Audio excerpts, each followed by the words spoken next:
Good day, everyone. We are the fourth group of MGT 1101, Section 16. And today we are delighted to introduce to you Far Eastern University Manila's Department Chair of Accountancy, Ma'am Lady Diane Madrid.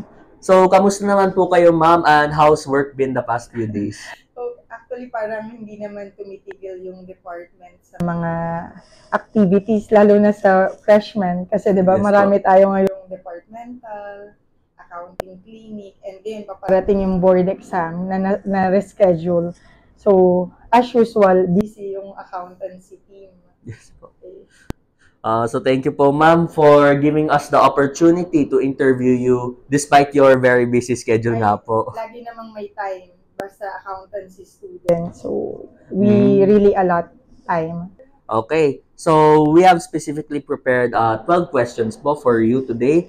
And again, we would like to reiterate how grateful we are to be able to interview you po today. Actually, lagi rin akong grateful whenever students would come here wanting to do an interview. Kasi for us, it's also a learning experience. And it's another way of reaching out to our students kasi we don't normally have this conversation naman. Yes po. Yeah, normally nakikita nyo na lang ako sa departmental. So, ayun, ako parang it's another way of reaching out to the students. Opo, parang magkaka-connection po tayo. At least kilala nyo ako on another side. Yeah, aside from yung professional. Yeah. Okay. So, let us begin na po. Okay. So, for our first question, what does leadership mean to you? Akin kasi, sakto kahapon kasi I attended an education summit sa may, NACPA and PICPA. Yes. So, one of the topics yan nung first speaker. So, same kami. It's about servant leadership. So, akin kasi when you lead, it's not really about the position you're holding. Kaya nga when I was promoted, I was thinking more of the additional responsibility that I'll be handling. So, for me, leadership is being able to serve the constituents. So, dito kasi ang dami mong constituents, the students, the faculty members, the industry partners, the alumni, the admin. So, ang dami mong babalansin. But for me, leadership is serving. So, laging ganun. Kasi I was a student leader too. So, kaya yung ko talaga, parang training, ever since I was a student. So, yun na yun, student leader. Kaya malapit din ako sa mga student leaders natin. Yeah, so, ako lagi ko sa kanila sinasabi, leadership should be about serving. It's not about the title, the position. Wala. So, service. So, service to everyone. Constituents. Yes po. Okay. So, for our next question po, describe the key actions and behaviors of the person that you've experienced as your best leader. A best leader. So, lagi kong sinasabi sa mga bata, dapat meron kang nilulook up din Yes na po. tao. Pero, hindi naman totally, syempre, wala namang perfect na leader Tama. So, lagi yan. Sabi ko, sa industry, mayroon ako nilulook up na tao. Kasi, mahalaga yung industry partners natin sa atin So when it comes to the industry, I have Ma'am Sharon Dayowan, the CEO and chairwoman of KPMG. So lagi kong sinasabi sa kanya, pagdating sa leadership, siya yung gusto kong, sana maging ako siya. Or, ako, magiging siya in the future. Kasi siya yung isa sa for me, powerful sa pagdating na sa leadership when it comes to the industry, na babae. Kasi, let's face it, medyo mahirap pa rin kapag babae ka, tapos you have to lead a team. Pero ako, tuwan-tuwa ako kasi nga, ever since when I was working with UST, ang mga ka-team ko talaga mga lalaki. So, even in FEU, ang ka-team ko talaga dyan normally, puro lalaki din. So, for you to be one of the leaders, parang parang, kumbaga, bragging right din siya sa mga babae. Kaya nga, binuo ko rin yung mga IABF women leaders. Kaya we have an advocacy as well right now. Kasi when it comes to leadership, I really look up kay Ma'am Sharon. Bakit? Kasi yung values niya, how she handles yung people. Tapos nakikita ako sa mga events ng KPMG, kahit parang, alam mo yun, pwede na siyang hindi umattend. Parang nandun pa rin siya. So sabi ko, that's something about showing up. Kaya ako sabi ko, when it comes to the industry leaders, I want to become Ma'am Sharon. And when it comes to the academe, I like to be Sir Dayag. Sir Dayag is one of the reviewers sa RESA, one of the founders of RESA. So I met him in UST when I was a student there. Then he mentors me nung faculty member na ako. Pinapatawag ako niyan minsan sa conference just to teach me, paano mo ituturo to? Then siya rin yung reason why I stayed in the academe. Kasi I remember that time, nag-resign ako sa UST kasi I was about to go to Dubai. Pero hindi ako natuloy kasi tinawagan niya ako. I would remember that phone call. Sabi niya, Liddy, you still continue teaching. Sayang naman kasi yung potential. Then ayun, sabi ko, sila yung dalawang tao na pinaka nilulook up ko eh. And sabi ko, sana pag dumating yung point na I'm leading a team, I can be like them. So, although yung team ko naman, medyo maliit pa yun compared sa hina-handle nila. Yes. Sabi ko, hopefully, pag lumaki pa yung iha-handle ko mga tao, I can do what they do. And sabi ko nga, they are my mentors. Lagi kong sinasabi sa kanila yun. I want to be mentored by them. Kasi sa akin, ang lagi rin nilang sinasabi, Lady, you have to be teachable. Okay, so kaya ako marunong ako makinig eh. Yun nga lang, syempre you select. Yun yung sinasabi rin nila. Kasi hindi naman lahat ng ginagawa namin fit dun sa character mo rin. So you have to select everything. So ayun, si Ma'am Sharon Dayowan, tsaka si Sir Antonio Daya. So anyways, let's move on to the next question po. Medyo, ano tong question to? Medyo, it's been discussed about a lot of times na. So, are leaders born or made? For me, it is made. Made. Oo, hindi siya talaga. Parang ako, siguro meron bang born? Siguro kapag na-born ka sa family ng mga leaders, pero kasi wala talagang pinanganak na leader. Pero yan, it is something nurtured kasi by the environment. Yes. Ako, in my case, ganun yun eh. Kasi when I was growing up, mahihain ako talaga. So sa amin, sa family namin, hindi nila ako makikita na lumalabas ng bahay. Kasi parang ayoko. Pag hindi ko naman siya gustong kausapin, ayoko. Parang ganun yung thinking ko way back then. Pero when my sister became a president of the student council nung grade school kami noon. So, siya yung nilook up ko. Sabi ko, parang I want to be like ate. So, from there, parang na-nurture ka na ganito dapat. Gusto maging leader, ganito, ganyan. So, for me, it is more of made than born. Kasi ang environment, malaki yung factor yun eh. When you are actually, doing something. Even naman sa mga courses na ginusto natin, di ba? Minsan, maraming effect yung nasa environment mo. Hindi naman porke doctors lahat ng nasa family mo, malaki yung chance na maging doctor ka. Kasi nga, yung environment ko, puro doctor. Pero, depende pa rin yan kung ano talaga yung, kasi outside the family, may iba pang environment na mag-home sa'yo. Kaya ayun, for me, leaders are made rather than born. Yeah. On to our next question po. What is a role model? And in what ways are role models important for leaders? Who are your role models, their characteristics, and what you have learned from them? Ayun, actually, nabanggit ko kanina, it would be Ma'am Sharon Dayowan and si Sir Antonio Dayag. And ako, very selective ako sa role model ko kasi it will speak a lot about you. Yes. Oo, kaya kahit kayo, bago nyo sabihin na, I look up to you, ma'am, parang you have to experience it muna kung paano ko talaga hinahandle yung team. Kasi sabi ko nga, si Ma'am Sharon, kaya ako siya nilulook up kasi it's about her advocacy about kasi women empowerment talaga yung niya eh. Then people empowerment kasi even siya na yung CEO, alam ko hinandle niya pa for so long yung nila eh, yung parang kumbaga sa atin yung HR. Yes. So siya rin yung nag-lead nun kasi ganun niya gusto makasama yung mga tao niya. So same with me, ganun yung gusto kong mangyari. I show up. Kaya nga pag may mga events yung JP kapag isang sabi lang niya na, ma'am, parang punta ka dito. So ako wala akong syndrome na ayoko, parang I have a lot of things to do. No, I have to make time. Kasi nga, yun nilulook up kong tao, ganun siya eh. Minsan may fun run yung KPMG. Yes. Nandun siya. So sabi ko parang, it is something na para sa akin, siguro kasi mas makaka-connect ka sa mga tao pag nakikita ka nila. So ako, as much as possible, I do that. Okay po. So, we can move on to the next question po. And it is, what can leaders do to help others in the organization to see the future? Kasi kami, ewan ko, that's a practice kasi namin sa accountancy team. ang lagi kong ginagawa, every Monday, we have to meet. So, we have the alignment meet. Yung parang, huddle. Sabi, yun, parang kaya nga nagugulat sila minsan. Sabi ko, meet tayo. Parang, let's align our, task. Tapos, sabi ko, lagi ko silang tinatanong, what do you want in the future? Kasi nga, kaya ka nag-i-stay dito sa team natin, meaning may gusto ka dapat in the future, in the next 5 years. Para alam ko rin kung ano yung training na gagawin ko eh. And ang lagi ko lang sa kanila talagang sinasabi, you have to be teachable. So, sasama yung loob pag pinagsabihan. Tama. So, ano lang kami lagi, parang kami ngayon, naka-timeline na kami until January.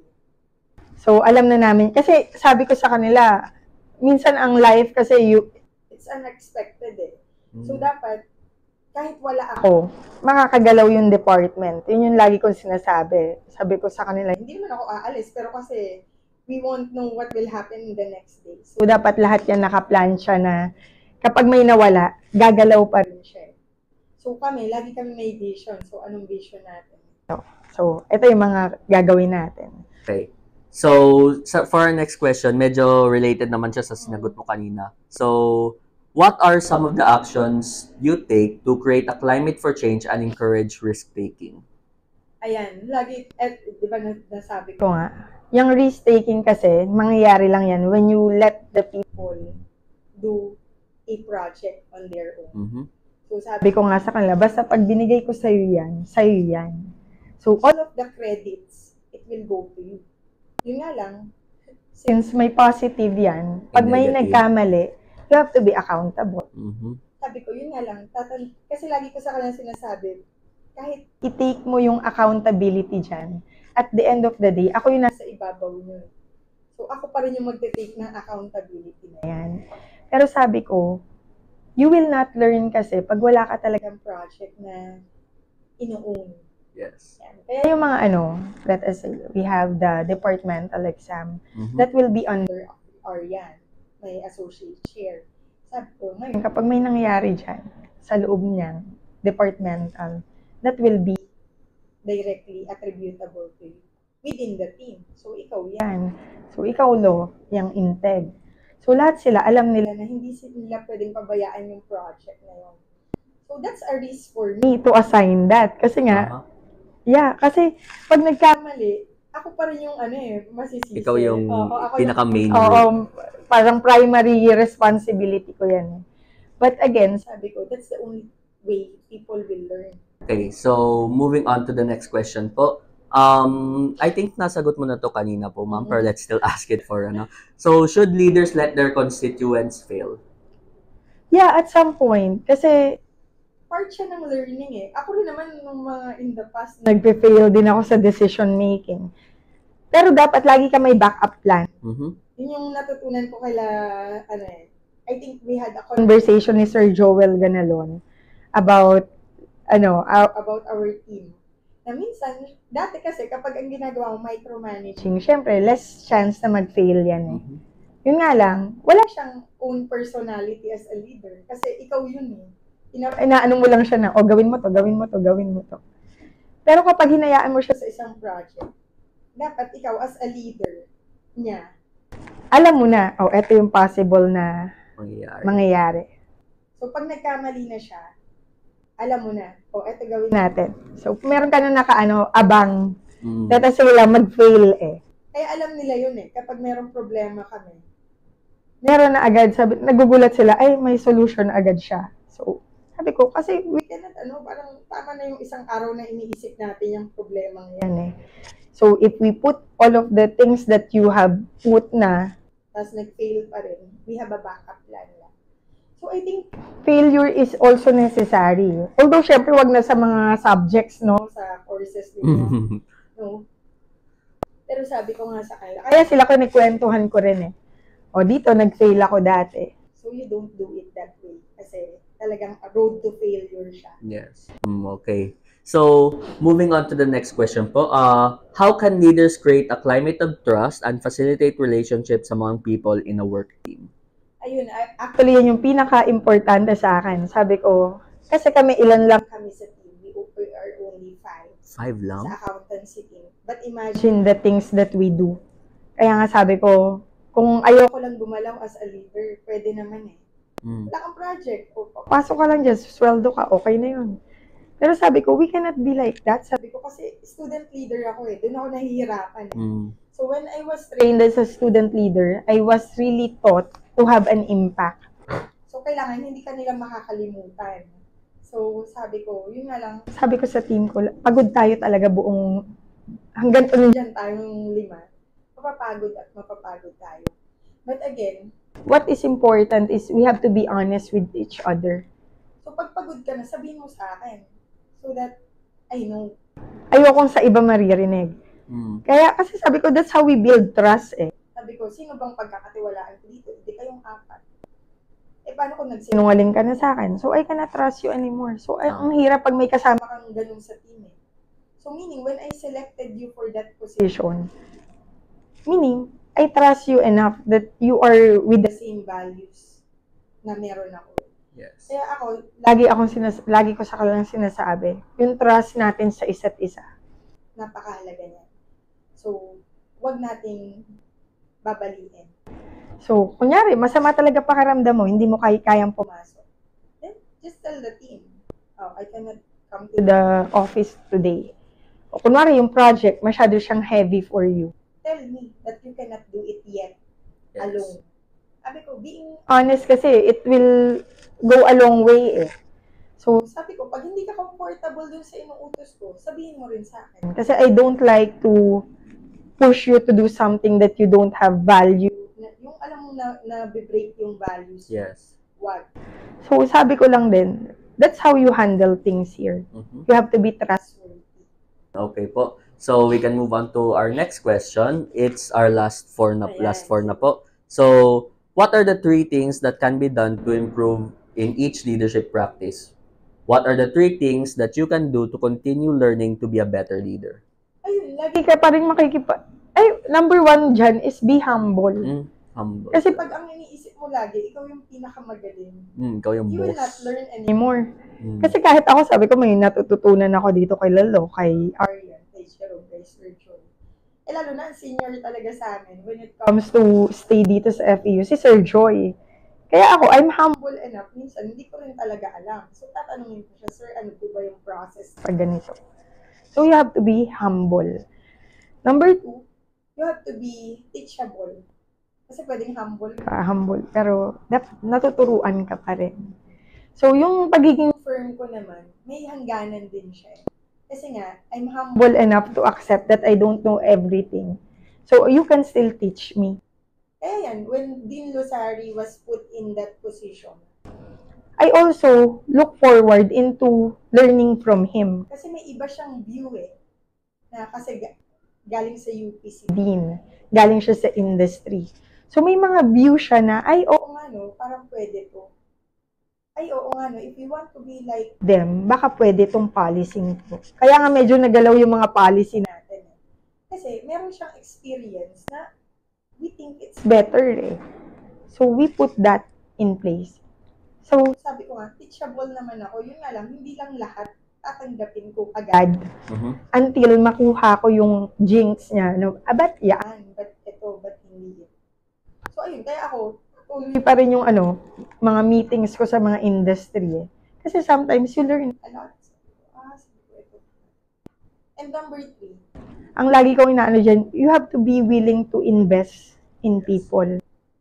So kaya ako, kunwari, when there is an opportunity that I can bring my team outside, kunwari, meron, for example, ACCA has been close to me kasi nga I've been working with them since 2018. So, nakita nila yung value ko. That's why they assigned me as a tutor advocate. Yes. Yun nga lang.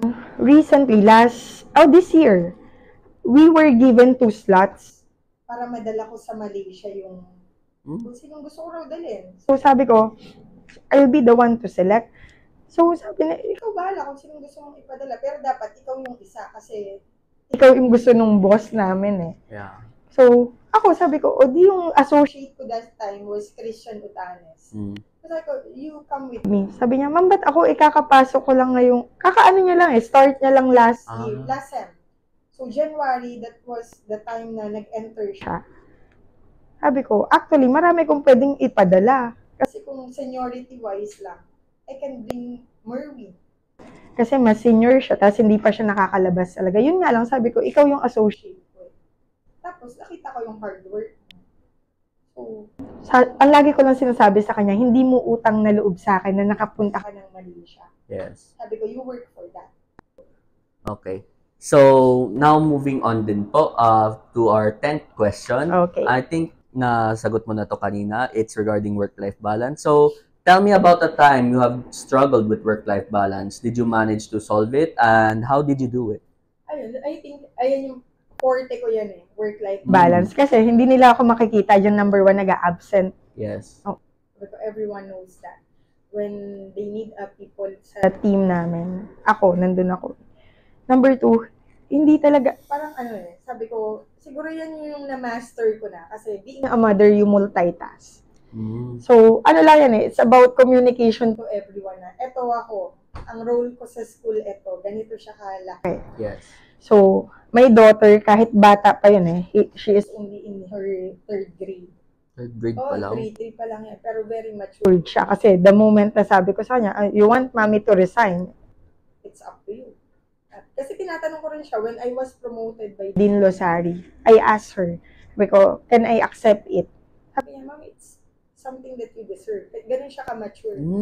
Tapos kung gusto kong mag-resign, I think last, December. Last July, nagko-contemplate na ako mag-resign. Sabi ko, gusto ko magpahinga.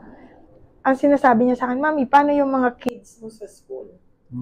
Ganun lagi siya. Kasi ang iniisip niya, ang kapatid niya, yung mga estudyante dito sa FEU So sabi niya, paano sila?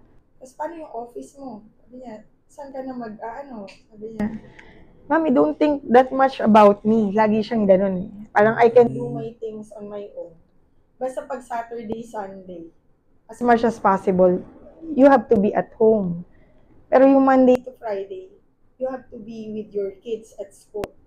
I mean, that makes you happy. Yun yung lagi niyang sinasabi. If you're happy with that, then she will support. Kasi siya lagi yung Kasi yung husband ko naman, lagi niya lang sinasabihin, ikaw kung anong gusto mo.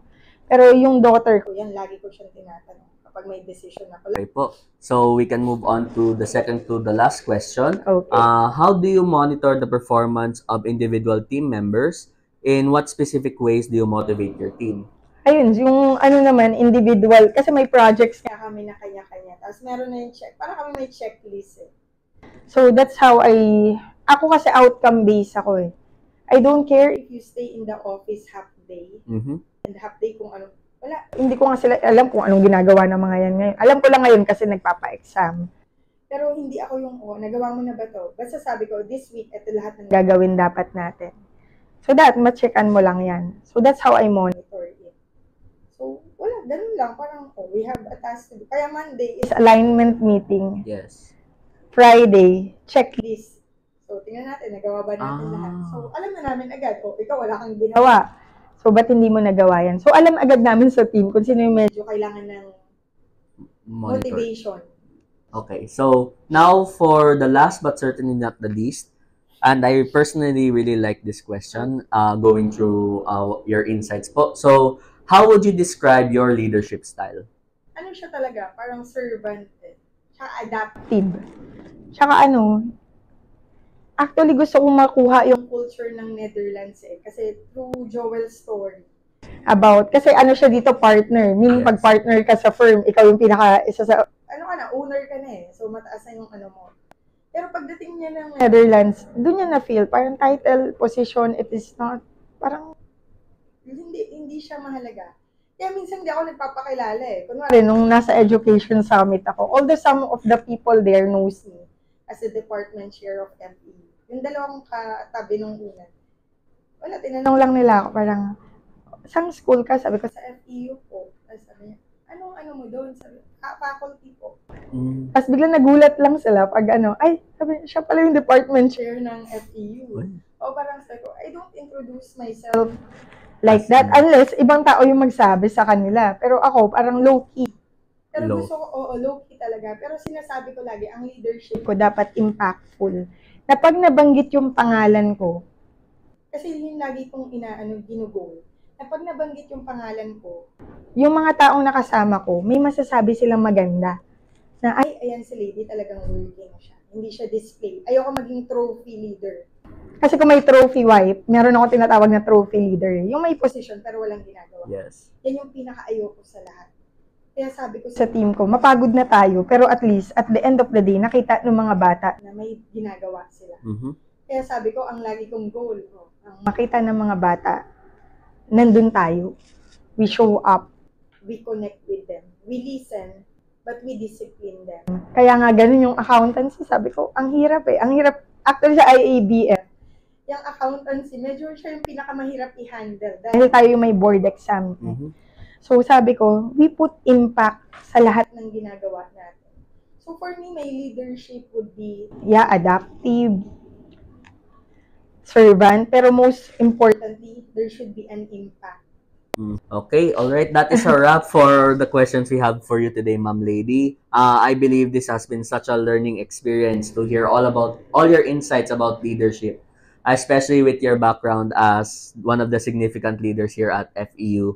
And we undoubtedly see kung bakit ka pinili sa posisyon na to and why. Thanks to Sir Rosari kasi talagang siya yung nag-appoint sa akin. Yes, okay. So before we formally end our interview, I would like to express our gratitude from Group 4. Certificate lang po. Oo. Yun po kasi sorry, sensya na po, wala po kaming folder. Hindi, ayoko na ng mga folder. Yun yung natutunan ko, sustainability. So, okay ito, isang papel, ilalagay lang namin yan sa yearbook. So, we proudly present that certificate to you. Thank you so much. And we really are grateful for your presence here with us today and for making the time to meet with us today. Sa anytime na wala naman kaming nakaset na meeting. So, we can always Sige po. So, ayun po, can we please take a picture po for documentation? Sige. So, again, thank you so much. So, again, I would like to thank Ma'am Lady Diane Madrid and all of you for tuning in today. I am Under the Arco and till next time. Bye-bye. Bye-bye.